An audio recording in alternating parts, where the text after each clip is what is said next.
faith and politics matter. We're bringing expressions of faith back to the public square and sharing how you can be involved. Hi, I'm Peyton Luke, and you're watching First Liberty Live. Joining me today is Sean Feucht, who has been a bold voice and a leader for stepping out in faith. Some of you may remember that he spearheaded the movement Let Us Worship across America back in 2020 and has taken the movement all the way to the Capitol with Kingdom to the Capitol. Now he has an album coming out called In God We Trust. Sean, thanks for joining us on First Liberty Live. So good to be with you guys. Yeah, we're excited to have you back. So, of course, I'm looking forward to talking about your new album. But before I dive into that, I just want to hear your heart behind Let Us Worship and what really stirred you at the beginning to get involved with politics and being more active in the community and ultimately inspiring others to get involved in their communities. Yeah, I mean, I think it's pretty consistent, just the trajectory of what we've been doing in ministry and in life. I think it's pretty consistent. It just in and out of different seasons. But, 2020 was a unique season because we had been focused a lot on nations around the world and, taking worship and ministry and the gospel to penetrate dark places across, some of the most unreached nations in the world, going into North Korea and Afghanistan and Iraq and Saudi Arabia and a lot of different places, sending out missionaries and worshipers. But I just had no idea that in 2020, breaking the law in those nations we were breaking the law in our own nation, doing the same thing. And we had no idea that our country, in COVID and the closure and the governmental lockdowns and all that we really had to fight like we had been fighting overseas. And so really the pushback gave birth to a movement that started on the Golden Gate Bridge in 2020 and has since spread all over our nation and the nations of the world. And really, where the Spirit of the Lord is, there is freedom. Where the Spirit of the Lord is, there is liberty. And so that's just kind of been our message. We have, I don't know if there's anybody in America that's been, had more violations and fines and attacks in the last several years than I have. I think I'm the #1 COVID violator in about 39 states. So kind of wear that as a badge of honor. But yeah, in the midst of all of that, man, we've just seen God move in powerful ways. Our cry is to see revival, come to our nation. And I have 4 kids that are growing up here in America. And, I long to see them experience the same freedom that I grew up experiencing. So, it's been a wild journey. A lot of fun, a lot of craziness, but really seeing God move. Yeah. Well, it wasn't in my notes or questions, but considering you brought up some of those things you were facing, the controversy, the fines, the quote unquote violations, tell us a little bit about that. Yeah, I mean, we were in a lot of cities. I live in California, so this movement was birthed in the most, the most restricted lockdown state during COVID. It had the most insane rules and closures, and it was really unfairly targeting the church. So strip clubs and bars and casinos were open, and you could go into Walmart, but you couldn't gather and worship. Yeah. And so we just said, that's not right. It's not according to the Constitution, and more importantly, it doesn't line up with the Word of God. So we're going to fight this. We're going to push back, and so grateful. I mean, you never know in those moments who's going to join you. So grateful we had thousands that were not willing to bow their knee. But at the time, we just didn't know. It could have just been a few of us. But we were just so excited to see just God stir up such a boldness and a courage across California and then the rest of America. Yeah, you hear some of those stories, and it's hard to believe that was in America. It sounds like it would be some of those other countries that you were talking about earlier. So, thank you for just standing up in those moments. And now, you're taking it all the way to DC as well, and to our capital. And that's so admirable. I'm not sure if there's something you want to share as far as that experience and what it's like, taking it to our capital. Yeah, I mean, in 2023, we really felt a mandate to bring worship to all 50 U.S. capitals. And so we just completed that last year, the end of 2024. And that was unbelievably exhausting, difficult, tiring, hard, expensive, bringing worship to these places that in many states are very resistant to the gospel. They're more accommodating to drag queen story hour than they are to Christians gathering to pray.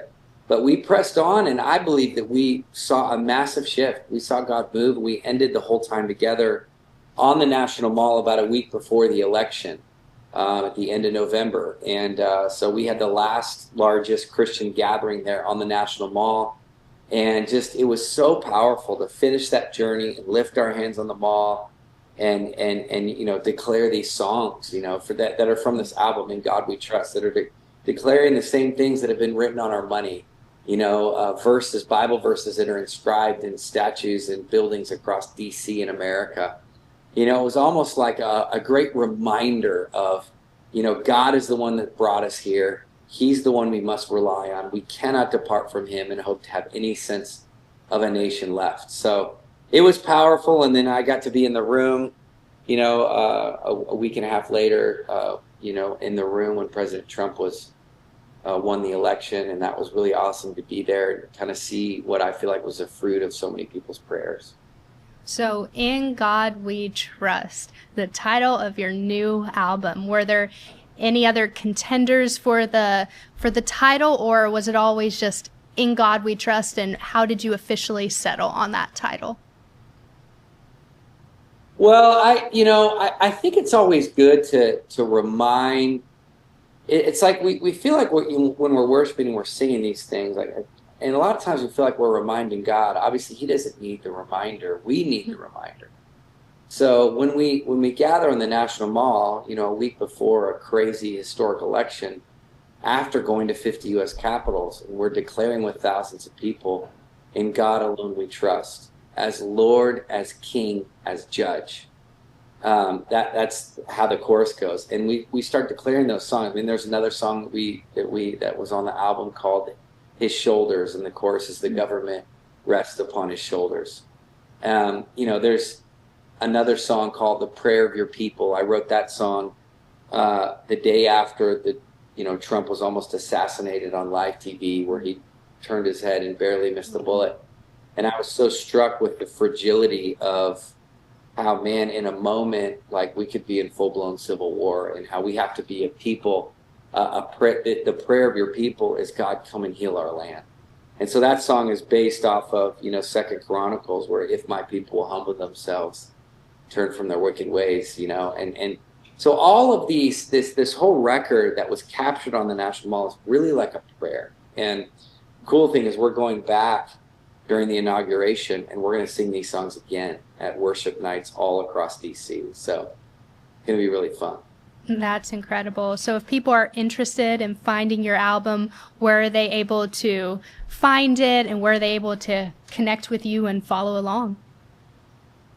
Yeah, I mean, they can find it anywhere music's sold. Obviously, you know, Apple, Spotify, it's on everywhere. And we're on all the social media platforms. You can look it up. But yeah, I just encourage you, especially in as a soundtrack for a new season in our country. I think it's important to have a soundtrack that you can pray to and listen to and worship to. And that was my heart behind creating this album. Yeah, that's awesome. So one last question before I let you go, because I know so many people are probably, you know, watching this and faced with, you know, do I get involved in the public square and expressing my faith? So what kind of encouragement would you give to someone listening to this when it comes to getting involved with politics in their communities, but also expressing their faith, even in the small things? If they don't have the time or the platform maybe that you even have, what would you say to an everyday person and citizen? Yeah, I mean, I don't think there's any differentiation. There's no sacred or secular line. There's no place where we're called as believers keep our witness in the closet or keep our beliefs here. No, our beliefs and our boldness and our courage and our love for Jesus shines everywhere. And I think that's really important. It was never my idea to get political. It's funny, there's so many Christians that don't want to get, that they don't want to be political, but yet the politicians want to be invested in you, and they're going to engage with you. And we saw that COVID, the church may not want to be political, but politics is coming for the church. So it's important for us to really just shine a light and be the truth and raise our voice and not be afraid, not be scared. I think the Apostle Paul really demonstrated this in an amazing way in the New Testament. And nothing would stop him. He would look at evil governors and dictators and emperors and just say, I'm not going to listen to you over listening to God. I'm going to fear the Lord more than I fear man. And I think that's what we need in America, is a return back to the fear of the Lord and a departure from the fear of man. Well, Sean, we appreciate you so much. We're honored to partner with you, and we're always cheering you on. And just thank you so much for taking a stand and boldly inspiring so many people to get involved. And so, thank you for that. Thank you so much. Thanks for having me on. Love you guys. I'm so grateful for you. If this interview inspired you and you would like to get more involved in your local community and bringing up your faith in the public square, you can check out our initiative of restoring faith in America. Go to rfia.org, and there you can find all the information and more details. Again, rfia.org. There will also be information there if you would like to join our Faith Blazer Challenge, which is focused on bringing back expressions of faith to the public square. Through initiatives like this, you can make a difference across the nation for generations to come. First Liberty, fighting for what matters most.